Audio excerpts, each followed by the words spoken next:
blind, have low vision, or have another print disability which makes reading, holding a book, or turning a page difficult or impossible. The content is copyrighted by the respective publishers. For more information, please visit us on the web at nfradioreading.org. Hi, this is Jeff Shapiro, and for the next hour, I'll be reading from the December 30th, 2025 issue of the Wall Street Journal on the Niagara Frontier Radio Reading Service.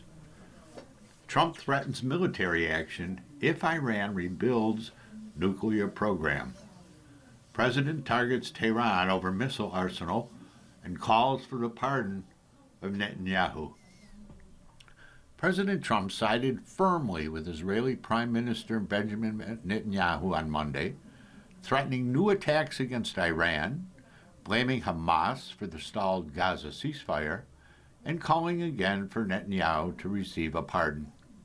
"I'm not concerned about anything that Israel is doing," Trump said during a joint news conference after their talks at Mar-a-Lago, but the president hinted at disagreements, calling Netanyahu a strong man who can be very difficult on occasion. The contrast underscored how Trump's relationship with the U.S. closest Middle East ally and with Netanyahu is often publicly effusive but privately more combative. Trump warned that Iran would face military strikes should it seek to replenish ballistic missiles or restart its nuclear program, echoing Netanyahu's own warnings. "I hope they're not trying to build up again, because if they are, we're going to have no choice but very quickly to eradicate that buildup," Trump said. But in a sharp diversion with Israel, he also said he was open to renewing diplomatic talks with Tehran. Asked whether Israel's actions in the occupied West Bank, including settler violence, undermined his goal of stabilizing the Middle East, Trump said he and Netanyahu don't agree on the West Bank 100%, but they would come to a conclusion. Trump similarly glossed over tension between Israel and Turkey. Trump said he was pressing for a pardon for the Israeli leader, who is facing a continuing corruption trial on charges that include fraud and bribery. Netanyahu has pleaded not guilty. Trump, who last month sent a pardon request to Israeli President Isaac Herzog, said Herzog tells me it is on its way. "He's a wartime prime minister who's a hero," Trump said about Netanyahu. "How do you not give a pardon?" Herzog's office disputed Trump's account, saying in a statement the two haven't spoken about the pardon since Trump's letter requesting one. A Trump representative who spoke to Herzog about the pardon several weeks ago was told that any decision on the matter will be made in accordance with the established procedures. It added, "We've never had a friend, even close, a friend as President Trump in the White House," Netanyahu said. "Sometimes we have different ideas, but we work it out." This was a very, very productive meeting.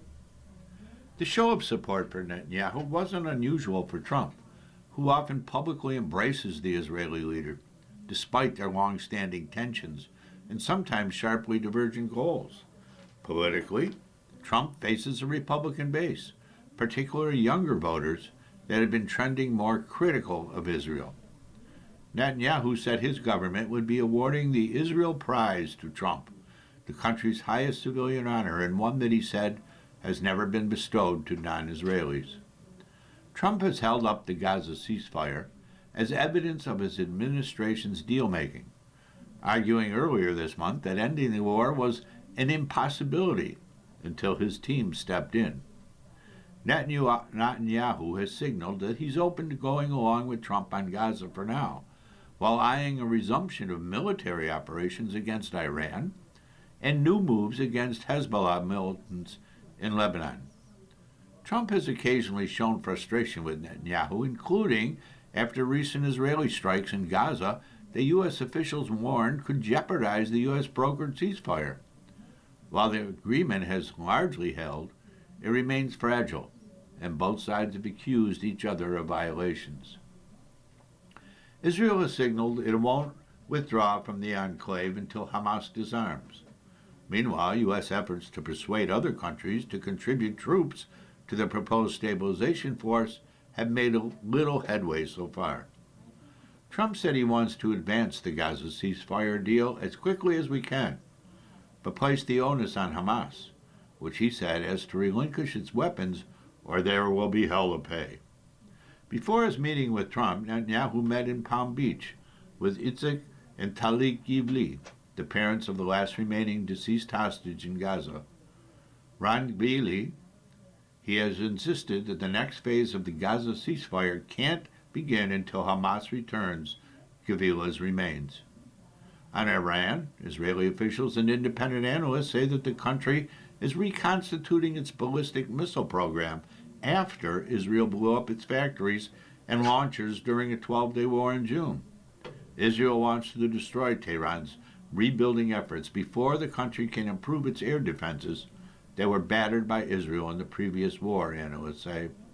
Trump has repeatedly said U.S. bombing of key Iranian facilities this summer wiped out Iran's nuclear program and opened the door to regional peace, a notion that diverges significantly with Israel's, analysts say. China's push to master the Arctic opens an alarming shortcut to the U.S. National security officials say that the Chinese submarines and icebreakers pose a new military threat from the high north. Chinese research submarines, for the first time, traveled thousands of feet beneath the Arctic ice this summer, a technical feat with chilling military and commercial implications for America and its allies. U.S. national security officials say that the Chinese undersea expeditions offer fresh evidence of a growing threat from China in the Arctic region, known as the High North. This year, Chinese military and research vessels have operated around Alaska's Arctic waters in unprecedented numbers, the Department of Homeland Security reported in November. For China, mastery of Arctic travel could yield valuable data about the natural resources awaiting below melting ice caps, significantly reduce travel time for commercial shipping, and position nuclear-armed submarines closer to potential targets, including the U.S., say Western marine strategists and military officials. The Chinese are being more and more aggressive across the high north, said U.S. Air Force General Alexis Greenwich, the top military leader of North Atlantic Treaty Organization. Chinese vessels on research missions often give cover to military purposes, he said. China has declared itself a near-Arctic power, an informal designation that Beijing hopes will place it along the U.S. and Russia. China's foreign ministry says that its activities in the Arctic are reasonable and lawful, that they are contributing to the maintenance and promotion of peace, stability, and sustainability development in the region. Beijing views future sea routes through the high north as a shortcut for global commerce, a so-called polar Silk Road. China this summer sent a cargo ship to the Polish port of Gdansk by skirting the North Pole, a route twice as fast as travel times using the Suez Canal. Chinese officials have said that they plan to expand trans-Arctic cargo traffic with Russia, particularly imports of liquefied natural gas. During the Cold War, the Arctic marked a front line dividing NATO members and Moscow. Its waters offered Russia gateways to the Atlantic and Pacific Oceans, which the United States and its allies closely patrolled until the early 1990s and are now policing again. Arctic waters provide a military advantage because of the North Pole's proximity to other nations. The U.S. in 1959 sent the world's third nuclear submarine there to pop up from under ice, delivering a potent warning to the Kremlin. Moscow reciprocated in 1962. Today, the two rivals are again dispatching submarines on Arctic exercises. Tensions over the high north, renewed by Russia's invasion of Ukraine, are being amplified by China's reach. The U.S. and its allies expect that Beijing will be able to send armed submarines to the North Pole within a few years. China already has military-grade surface vessels in the Arctic region while expanding its fleet of ice-breaking ships. The U.S. and allies are training more Arctic troops in response to new dangers. They have beefed up sub-hunting patrols out of Iceland and other locations. President Trump struck a shipbuilding deal with Finland to expand the U.S. icebreaker fleet and has pressured Denmark into expanding defenses on and around Greenland. Greenwich, in December, put NATO members Denmark, Sweden, and Finland under the alliance's Atlantic and Arctic Command in order to bolster the defense of the High North, citing the alignment of our adversaries. Chinese and Russian military planes last year flew patrols near Alaska for the first time, with Chinese long-range bombers operating from a Russian airbase. Such cooperation not only gives China new abilities to strike North America, but raises the prospect of a joint attack by America's most powerful adversaries, Air Force General Gregory Gillow, commander of the North American Aerospace Defense Command, or NORAD, told Congress in April. China, in 2015, updated its national security law to include defending national interests in polar regions, seeking unfettered access to new sea lanes and resources, said Ryan Martinson, an associate professor of the U.S. Naval War College's China Maritime Studies Institute. There is much evidence, he said, that China's goal is to conduct naval operations in the Arctic Ocean. Beijing said its commercial and research vessels in Arctic waters are peaceful. That was accurate until recently, according to Rob Bauer, a retired Dutch admiral who served as one of NATO's top military officials until this year. Beijing, in addition to staging joint air patrols with Russia, is now sailing Coast Guard vessels that resemble frigates near the Alaska coast, he said. They're basically warships, but they're painted white, Bauer said. Joint patrols with Russian Navy ships indicate that China's aim is gaining military advantage, he said, not coastal security. When more ice melts along the international waterways in the high north, the same shortcuts used by commercial vessels could speed China's navy into the Atlantic, he said. Arctic travel by Beijing's commercial and scientific vessels benefits China's navy by gaining experience and data about a region relatively new to its military leaders. China's policies merge its civilian and military spheres, aiming to strengthen its armed forces through collaboration with universities, research institutions, and defense companies. Beijing's polar exploration echoes its military expansion in the South China Sea. China launched research expeditions and published academic papers about the region almost 20 years ago. In 2013, Beijing used what it learned to begin building artificial islands that now hold military air bases, according to intelligence officials from the U.S. and Pacific allies. In the Arctic, the U.S. and NATO worry most about subsea warfare. Submarine navigation relies on detailed knowledge of ocean floor topography and undersea conditions. China is cataloging the world's oceans to build computer models to guide submarines and help them evade detection, military experts say.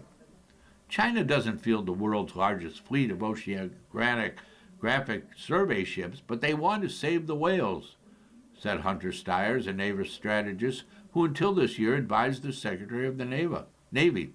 China aims to take the lead in marine and climate science because understanding the ocean and the climate is a critical enabler to success in naval operations, particularly in anti-submarine warfare.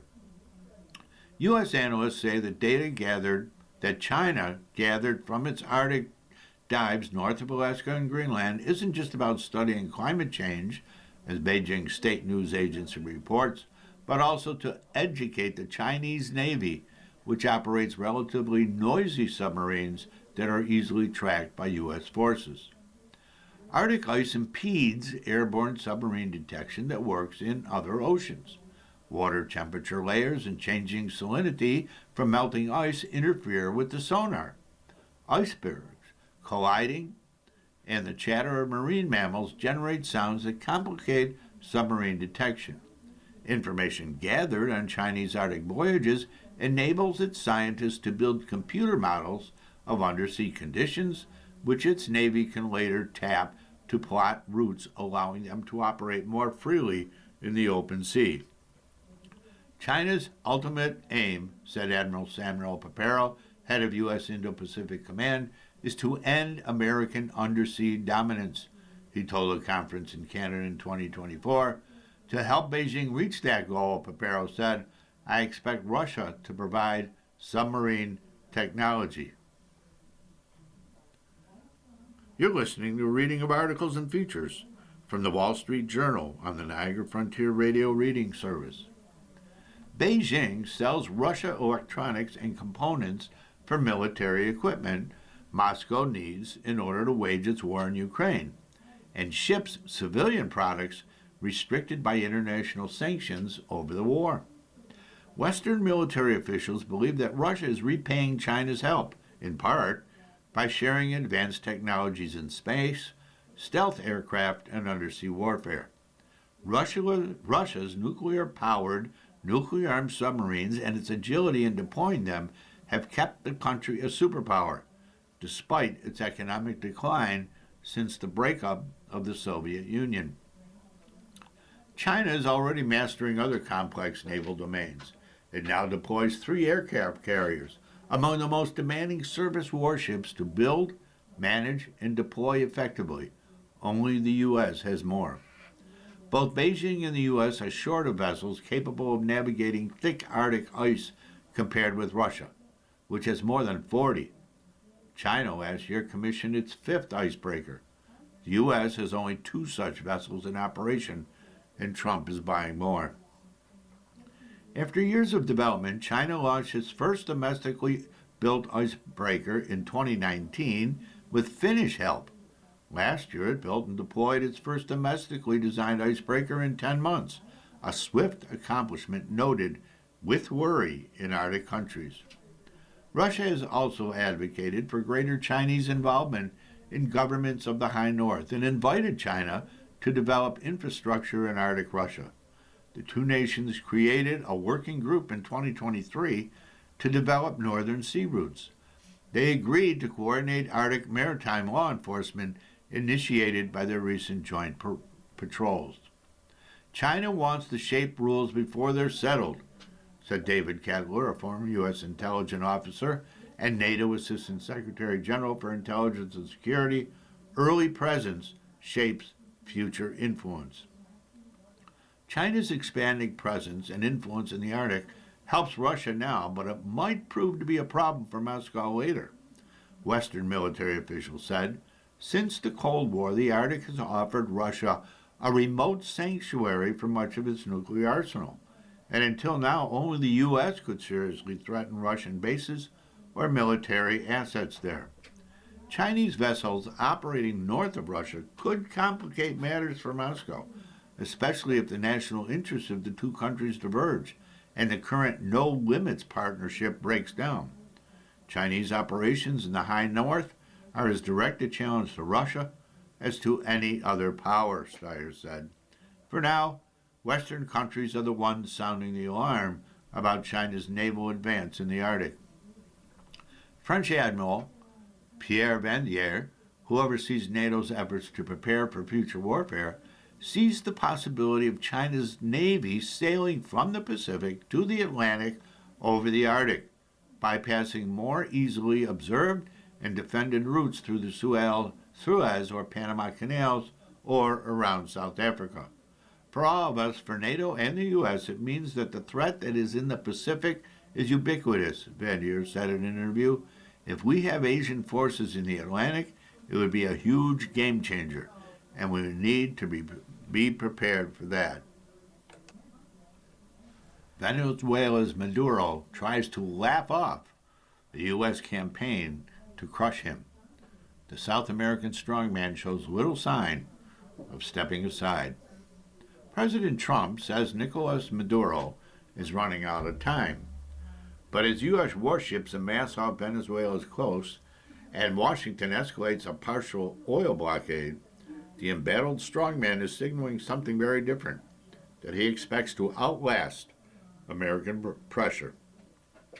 In recent weeks, the 63-year-old leftist has been dancing on stage at rallies, calmly strolling trade expos, and attending Christmas tree lightings hand in hand with his wife.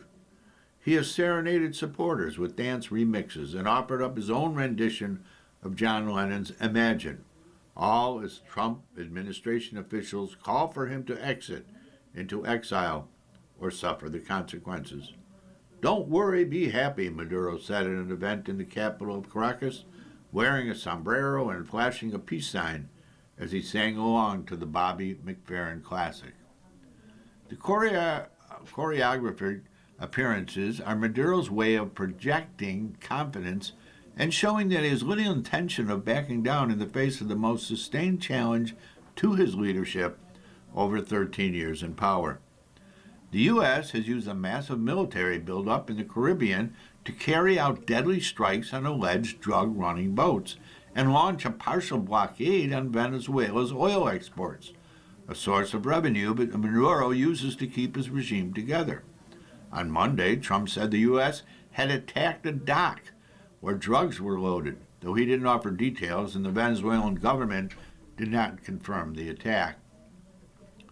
Maduro and his inner circle, who over the years have called themselves revolutionaries, are reluctant to cede power partly because of the U.S. criminal indictments and international sanctions that they face out of office. Maduro already withstood Trump's efforts to oust him through a so-called maximum pressure campaign in 2019. "They'll never be able to remove us from the path to revolution," Maduro told supporters earlier this month. "Victory forever, victory forever, victory forever." Beneath Maduro's gambit is also the deep ideological self-importance that he feels as the standard bearer for his political mentor, Hugo Chavez, the leftist strongman who tilted Venezuela into socialism and against the U.S.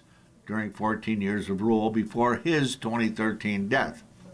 Maduro, who calls himself the son of Chavez, says he is committed to prolonging his socialist revolution at the cost of his own life and is carrying the left's fight in the region, creating a direct link to late icons like Chile's Salvador Allende, Fidel Castro in Cuba, and Latin American liberator Simón Bolívar. Deals involving amnesty in exchange for his abdication of the presidency, as the U.S. has presented in the past, don't appeal to him, said people who have sat face-to-face with Maduro and other high-ranking officials. The U.S. military buildup and threats, they said, seem like a big bluff to Maduro. The Chavistas, however corrupt, however brutal, however criminal they might be, still believe that they are the last surviving anti-imperialist leftists in Latin America, said Thomas A. Shannon, Jr., a former high-ranking U.S. diplomat who negotiated frequently with the Venezuelan regime, and I don't think they want to give that up. In confronting the U.S., Maduro, whose government is accused of widespread human rights abuses and torturing political prisoners, has relished an opportunity to portray himself as the David against an American Goliath, bent on plundering Venezuela's natural resources. Maduro has said assertions of human rights abuses and corruption are used by his enemies to destabilize his government.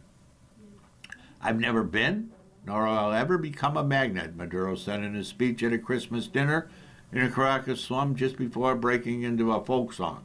"I'm like you, a man of the streets, a man of the barrios. That's why imperialism can't take us on." Venezuelan opposition leaders who support the American squeeze on Maduro see his antics as evidence that he's someone who can be outmaneuvered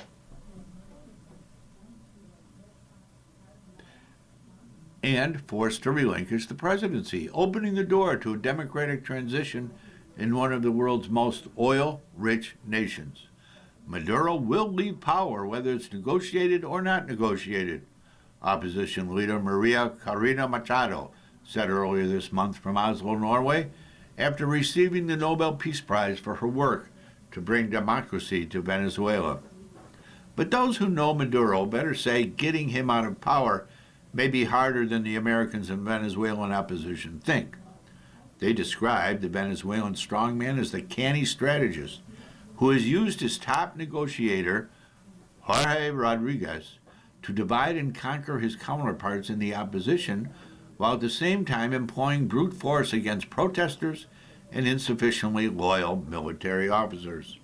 Maduro is a wily political operator who has been playing the game at the highest level for 20 years, said Sergio Ramiro, a former Colombian official who engaged with Maduro frequently.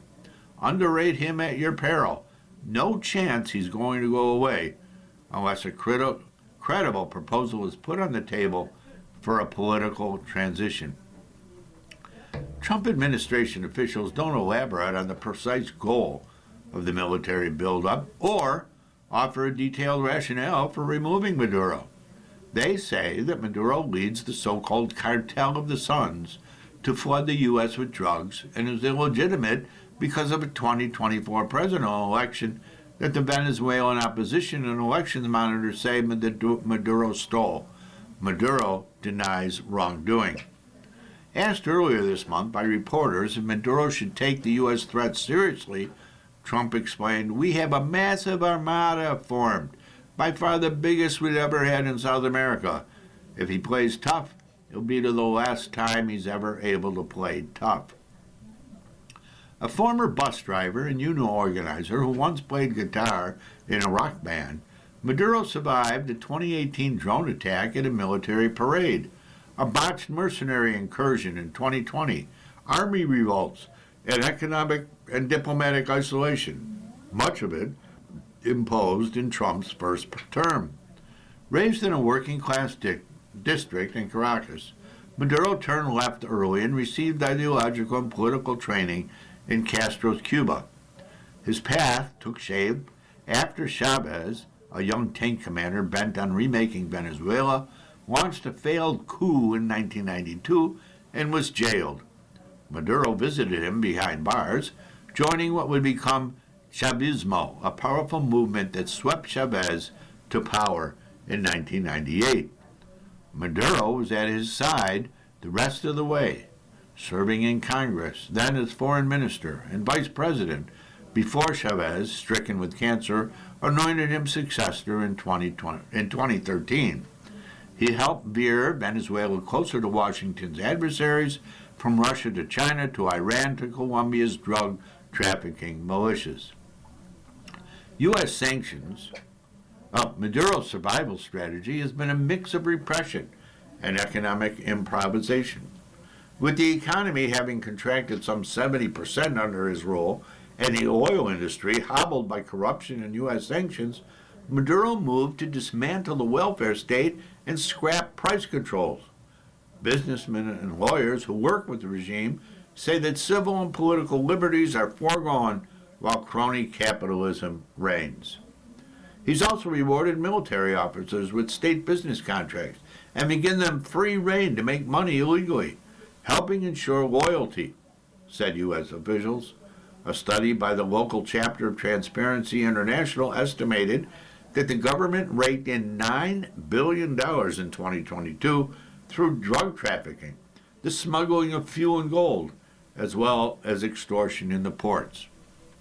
Maduro has hoped that his show of strength could actually impress Trump, who has shown affinity for authoritarian leaders, said Eva Gollinger, an American lawyer and former Chavez advisor who broke from Maduro. "I think when he sees Trump praising Kim Jong-un, inviting a former al-Qaeda leader to the White House, he thinks, I could negotiate him too. Why not?" said Gollinger, adding that Maduro is unlikely to surrender a movement that he helped build from the grassroots. "Why would he leave? I would assume he would rather die there," she said. Gollinger recalled Maduro having a calm and cool demeanor that helps him through crisis, like the time in early 2013 when she spoke to him at a Caracas fortuna while Chavez lay on his deathbed. I remember asking him how he was doing. He had a lot of pressure and burden, she recounted. I remember him saying, "I'm sleeping like a baby." I couldn't believe it. People who know Maduro say he's unlikely to step aside at the request of the U.S., which he has called a rapacious imperial power his entire public life. Andrei Azara, a foreign minister who broke from the government years ago, said that he believes the strongman has called the bluff, beating Trump's military buildup.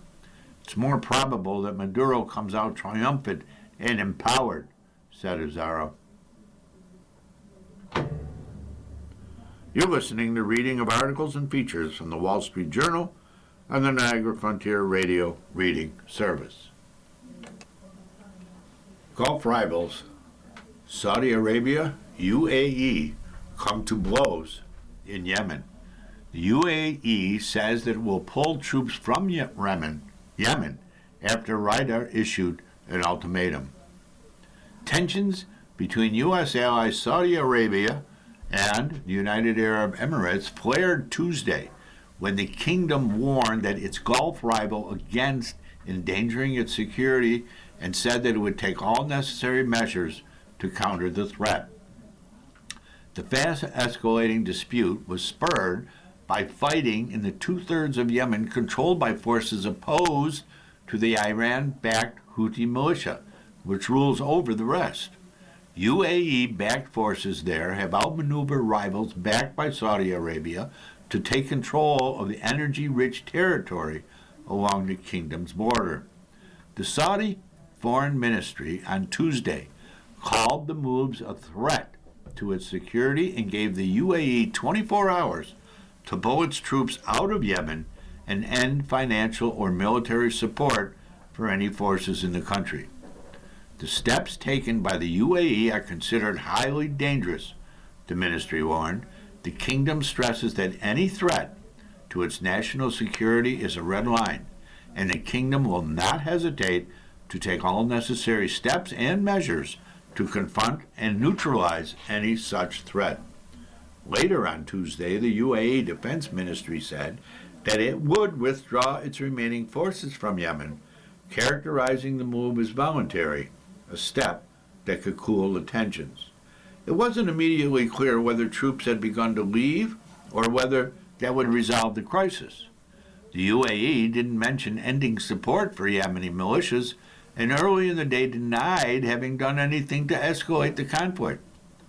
Saudi Arabia had signaled its growing impatience in recent days, including airstrikes against UAE-backed forces along its border Friday and bombing shipment of what it said were arms supplied by the UAE at Yemen's Mukalla port overnight.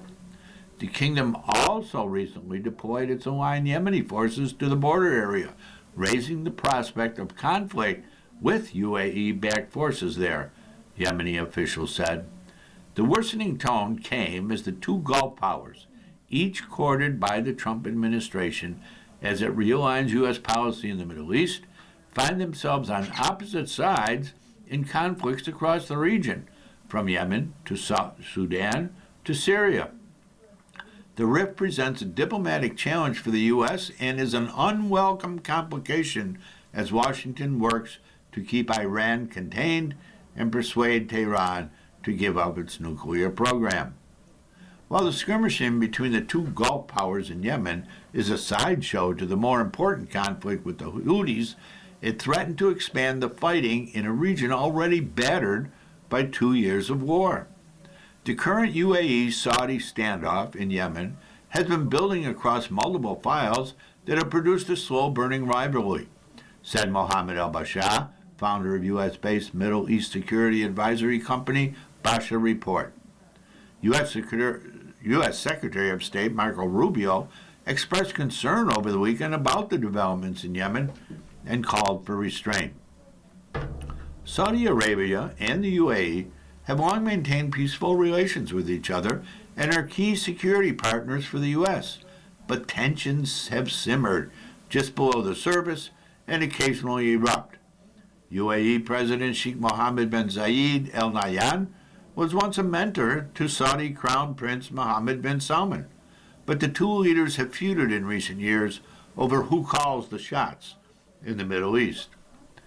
In the latest strike, Saudi military spokesman Major Gen Turki al-Maliki said that weapons and combat vehicles were targeted in the city of Mukalla, Yemen's largest port on the Arabian Sea and the gateway to Yemen's oil country.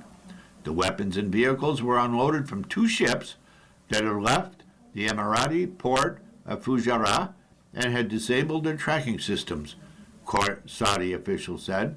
Saudi officials said that the weapons were intended to support the Southern Transitional Council, a group that favors splitting out a state separate from northwest Yemen, which is held by the Iran-backed Houthis. Mohammed al-Zabadi, head of the SDC in areas near the Saudi border, condemned Friday's strikes as an assault on the region's people and praised the UAE as a reliable ally. The UAE Foreign Ministry called the Saudi allegations inaccurate and said it had done nothing to affect the kingdom's security. It said the shipment in Mukalla port did not include weapons and that the goods were for use by Emiratis troops in the country.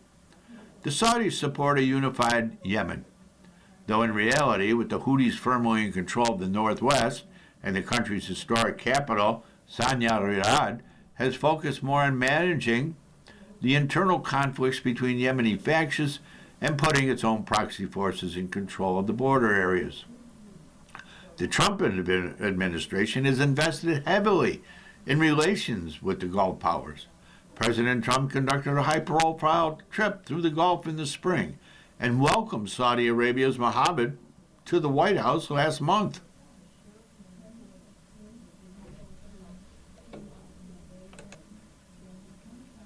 Energy and Utilities Roundup. Market Talk.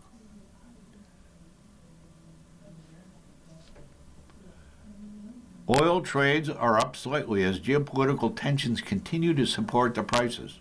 Brent crude is up 0.1% at $61.55 a barrel, while WTI rises 2.2% to $58.18 a barrel. U.S. talks with Ukraine on ending the war with Russia are yet to deliver an agreement.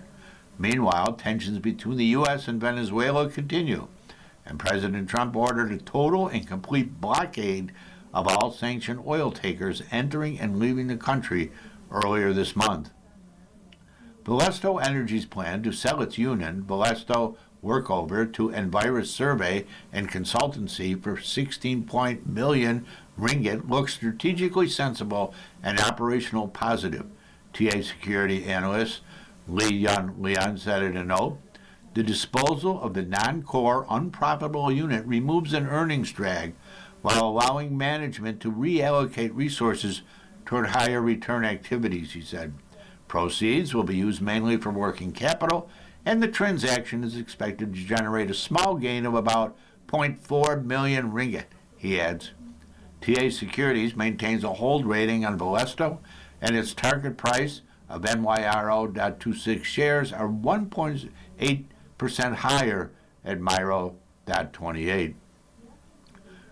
Crude futures recover much of Friday's losses as the weekend meeting of President Trump and Ukraine's Zelensky left some key points to be settled.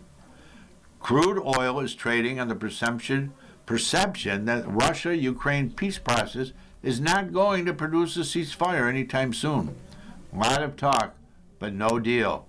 Missoula's Robert Yager says in a note, a continuation of the war would pressure Russian crude oil production with sanctions, testing Russia's ability to move barrels to international customers, he said, while Ukrainian strikes on refineries will challenge Russia's ability to run the refinery at a high utilization rate.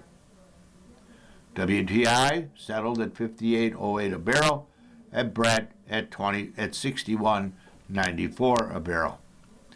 Crude oil futures are recovering much of the ground lost Friday after weekend talks by President Trump and Zelensky left points of agreement on territory and the duration of security guarantees still to be resolved. The lack of a breakthrough prompted the renewed upswing that could carry WTI back towards the $60 level within the coming week. The firm says an elusive Ukraine-Russia peace agreement should keep about a $3 a barrel risk premium in the oil price that could easily expand if Ukraine steps up attacks on Russian oil infrastructure, especially the country's refineries. The U.S. Interior Department's decision to suspend, rather than revoke, lease contracts for Ørsted wind farms increases the likelihood that the company's projects will be finalized. Though the move may entail further costs for the Danish energy company, the temporary pause gives room for a negotiation over the lease. Ørsted said last week that it was evaluating all options to resolve the matter expeditiously, including pursuing legal proceedings. Ørsted stock falls 0.2%, having dropped around 12% since the administration announced that its decision last Monday.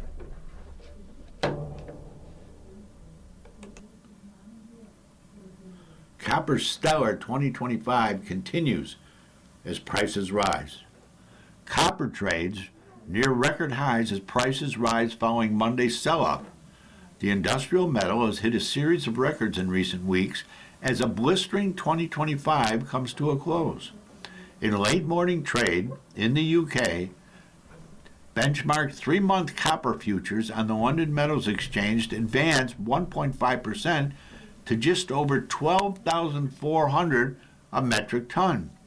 Disruptions at major mines continue to constrain supply. Meanwhile, surging investment in AI data centers has boosted the demand. At the same time, looming U.S. tariffs on refined metal imports have pushed traders to ramp up shipments to the country. Prices could also get a boost from expected interest rate cuts, given looser monetary policy increases demand for industrial metals. Gold prices stabilized after retreating on Monday. Prices remain near historic highs, with futures in New York trading up 1% at $4,385.60 a troy ounce. The precious metal has been on a tear in 2025, but futures fell around 3% on Monday. The fall came after exchange operator CME Group increased the margin requirements, which required metals traders to put down more cash on their bets. Silver prices rise after falling heavily on Monday. In New York, futures trade up 5.7% at $74.45 an ounce. They traded above $80 an ounce in recent days. Silver prices have soared in 2025, and speculative trading has added to its momentum. Exchange operator CME Group increased margin requirements, which required metals traders to put down more cash on their bets. This caused future prices to tumble, with the metal recording its biggest one-day decline since February of 2021. Gold rises in early Asian trade. In the near term, precious metals could see more volatile price action, with whipsaw moves likely to be driven by positioning in thin liquidity rather than a fundamental narrative. Sucked in Financial writes in a note, there is some scope for additional consolidation on profit-taking before seeing a clear direction in January as participation normalized. It adds, spot gold is 0.6% higher at $4,355.86 an ounce. The Justice Department is using fraud law to target companies on DEI. Google and Verizon are among firms being investigated under novel interpretation of law applying to government contractors.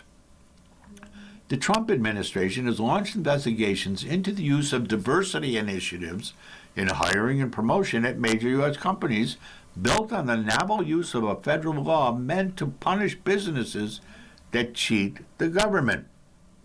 The civil probes are proceeding under the umbrella of the False Claims Act, which has traditionally been used to go after contractors who bill the government for work that was never performed or actually inflate the cost of services rendered.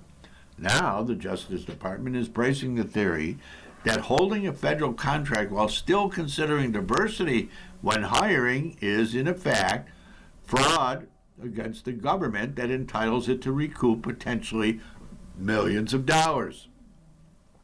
You're listening to a reading of articles and features from the Wall Street Journal and the Niagara Frontier Radio Reading Service. Alphabet's Google and Verizon Communications are among a list of companies that have received Justice Department demands for documents and information about their workplace programs, according to people familiar with the investigations. Other companies being scrutinized come from industries ranging from automotive and pharmaceuticals to defense and utilities, the people familiar with the investigation said, and some have met in person with Justice Department officials. A complete list of companies being targeted could not be learned. Google and Verizon declined to comment. False claims investigations are commonly initiated after a whistleblower or an internal government watchdog has tipped off the Justice Department to alleged fraud. The DEI probes, however, have been spurred by politically appointed officials in the department who believe that companies with contracts aren't abiding by their obligations to the government if they still embrace diversity, equity, and inclusion programs. In a May enforcement memo, Deputy Attorney General Todd Blanche ordered a new initiative that directed the department to investigate and, as appropriate, pursue claims against any recipient of federal funds who knowingly engages in preferences that create benefits or burdens based on race, ethnicity, or national origin. Blanche's memo said the department would be working to penalize private sector companies with government contracts if they still have DEI policies on the books, after President Trump issued an executive order to end what he said are discriminatory race and sex-based preferences in government work. Blanche said that the False Claims Act would be the weapon used to go after corporations and schools that continue to adhere to racist policies. The Justice Department declined to comment, referring to its policy statements from earlier this year. Lawyers who practice in the area said it's unusual to see the anti-fraud law used to pursue hot-button conservative policy objectives.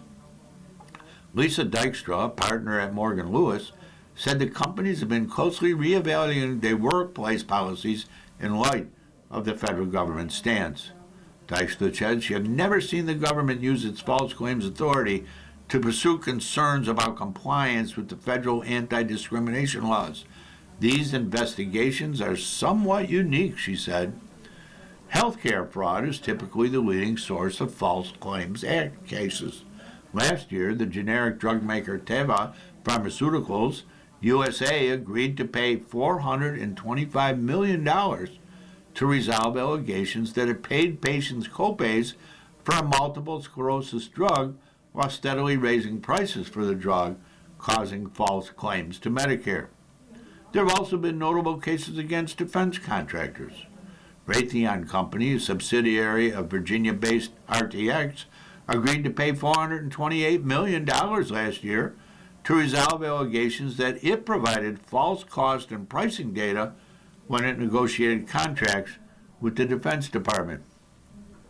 If the Justice Department brings a false claims lawsuit based on a company's diversity initiatives, it could be very difficult to prove in court, legal observers say, because the government will have to show that a company made a misrepresentation when it secured its government contract and submitted a claim that should have known was false.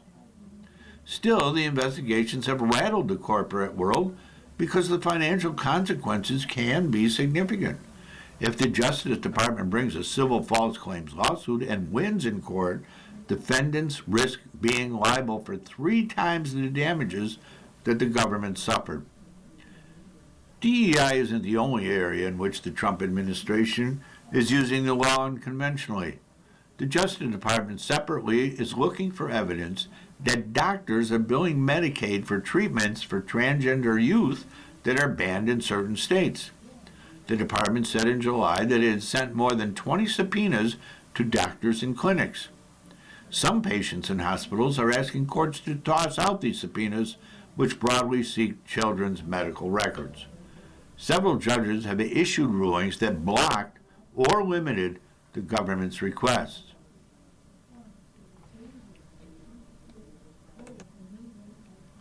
Perfect game, perfect nickname. The rapid rise of Drake May.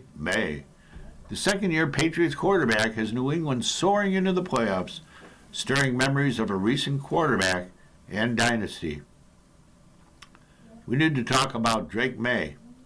By now, you've probably learned that the Patriots are, alas, very good again. New England's title-hoarding football franchise spent the better part of 2 decades steamrolling the NFL before finally crashing out amid the departure of Tom Brady and the final Ahab voyage of Bill Belichick. But now, after a smart reset, they've soared right back to the top of the league. It's as aggravating as it sounds. Earning deserved praise for this reborn 13-3 team is new head coach Mike Vrabel, a former Belichick linebacker who has thawed a Grinch-worn franchise via serial hugging, positive reinforcement, and finishing his sentences in press conferences. Still, Vrabel knows Drake May's the real reason behind New England's rapid reset. A franchise quarterback is the grail of the modern NFL. To succeed, you must have an excellent, or at least wildly competent, signal caller under center. This season, no quarterback has been as precociously stellar, brilliant, really, as May, who's a 23-year-old North Carolinian with a golden arm and a nickname that no one quite understands. Drake May, they call him, as in Drake May, as in Drake May's so good he doesn't need a nickname, but also as in you don't really need to get it. Not getting it is sort of the idea. It's like 6'7". If it wore a helmet, it was more cute than irritating. Nobody really knows what it means, May said recently. Everybody knows this, however. May makes the Patriots a mighty threat heading into the playoffs because while Vrabel has been playing defense and doing the little stuff, New England scores points, and oodles of them, when the kid quarterback gets on a heater. On Sunday, the Patriots thumped the Jets 42-10. I know the Jets. It's like telling me you beat your basset hound in tennis. But this was a thorough demolition. May completing 19 of 21 passes for 256 yards, 5 touchdowns, and a near-perfect 157 passer rating before a merciful Vrabel yanked him in the third quarter. New England's win, coupled with Buffalo's batting late loss to Philadelphia, returned the Patriots to their customary position atop the AFC East. The interdivision jokes are already flying. Thanks for holding our beach chair, Bills. Drake will take it from here for the next decade. May's sterling performances aren't anomalies. He's like this more often than he isn't. The football nerd thinks 37-year-old Matthew Stafford will win NFL MVP for having a fabulous season in L.A., but also some kind of lifetime achievement for enduring the Lions and making people actually think about the Rams. If he doesn't, the MVP will be May. For Pat's dynasty bandwagoners who suffered a harsh 5 seasons in the wilderness, the sound you hear is Detroit and Cleveland fans screaming out a window. It's been a glorious twist. Remember Belichick, still worshipped as a gridiron Obi-Wan, poo-pooing May on draft night less than 2 years ago, mocking comparisons to Josh Allen, and fretting that May hadn't played very much in college? Now Belichick sowing chaos at May's Chapel Hill alma mater and wisely changing his tune, acknowledging that the beloved ex-Tar Heel has been outstanding. May's been so persuasive in provoking inedible but treacherous comparisons to Brady, his carbohydrate-shunning forebear now immortalized in 12 feet of handsome bronze outside the Foxborough Gate.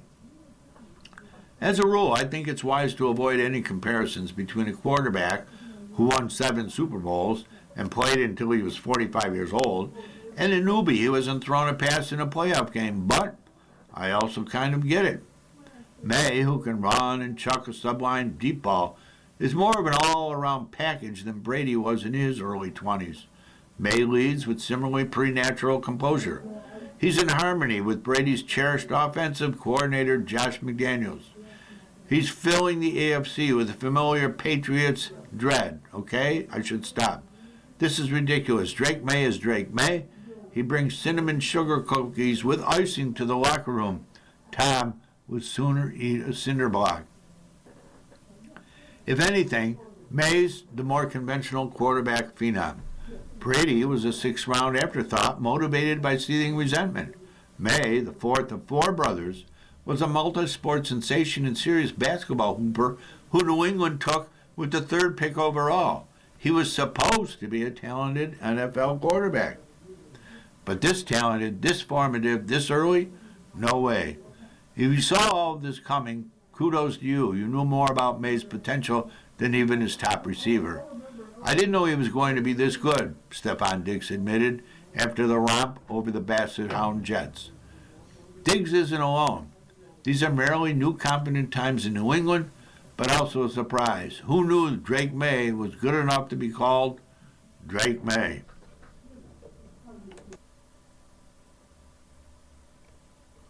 Chinese military drills send stern warning after U.S. arms sales to Taiwan.